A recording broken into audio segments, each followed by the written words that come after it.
Hello everybody, welcome back to my channel. Today we're going to be showing you what happens when you mix the resin and Jesmonite separately. The hot glue and the plasticine is just to see if I can separate the resin from the Jesmonite. I'll explain later why I do this. It is very messy, a big challenge, but let's go and show you.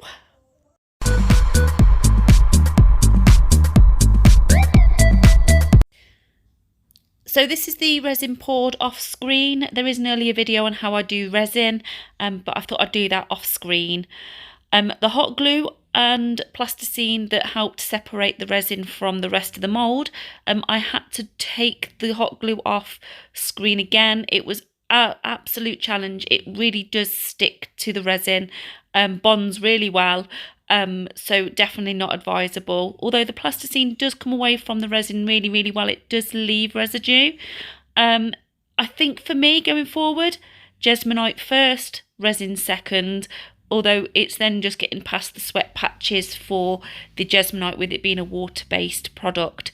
But we're all learning, and this is the first time I thought I would literally push myself out of my comfort zone and try and create something a bit different with both the resin and Jesmonite. But yeah, that plasticine was not moving and I had to do something else to get it off.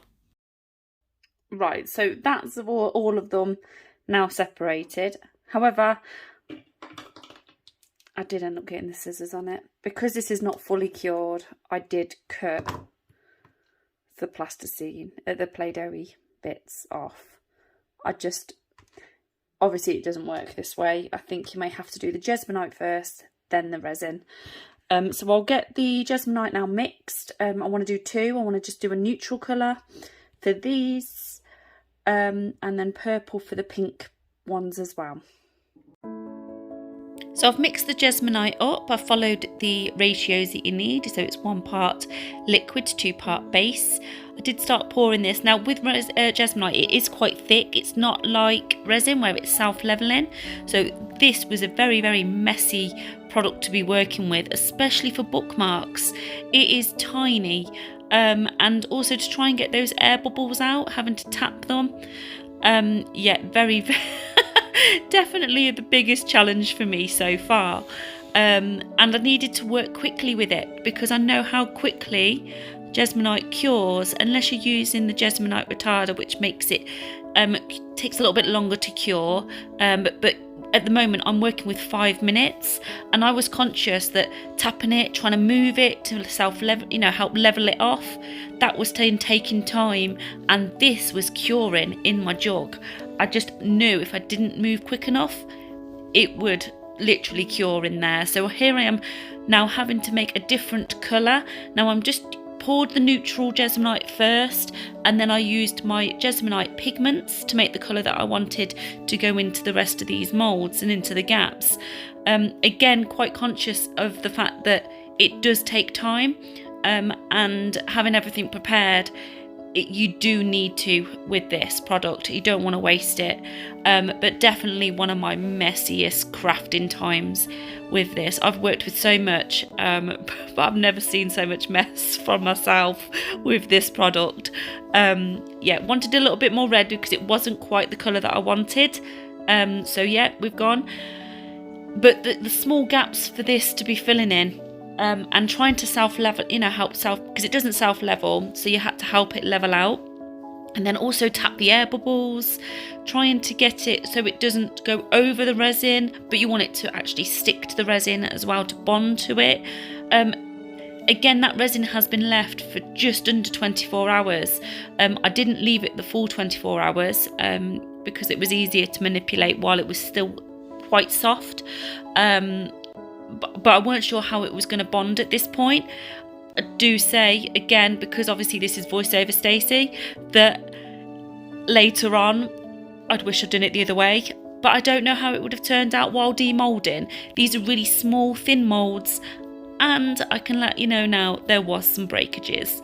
I don't know if my channel was going to become what not to do.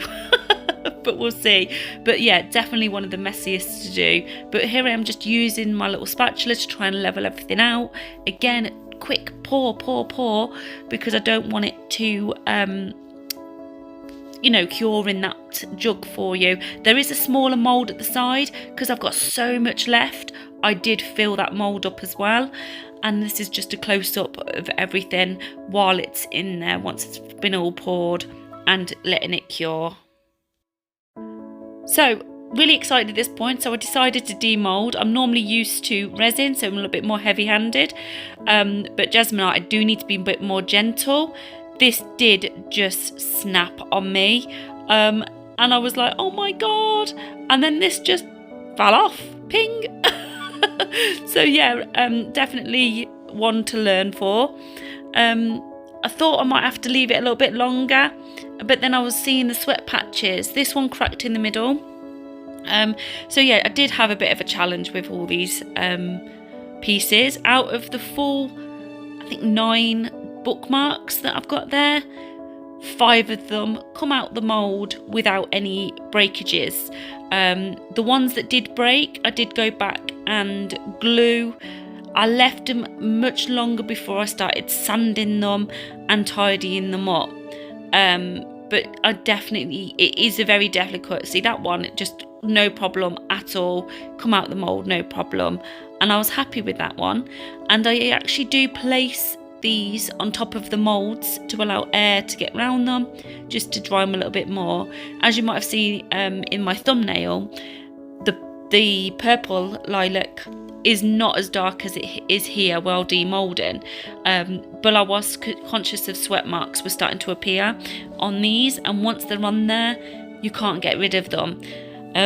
So demoulding within like 35 minutes was probably the best way of doing this. Again, I'm happy with that one, and yeah, you might actually have a look. It is a messy surface as well, so I weren't lying when I was saying this Jesmonite today, this time round, was a messy job, but I enjoy it, and I absolutely love the hot pink on these bookmarks, and I also like the rose gold leaf that I've put in with the clear resin as well. It does bond really well, but there obviously is a lot of learning to do on this. Just practice and practicing. Definitely going to have a go at doing the Jesmonite first than the resin first, because I think I probably would get a better bond from that, but we'll see. Definitely happy, and we're obviously trying to clear up as I go along.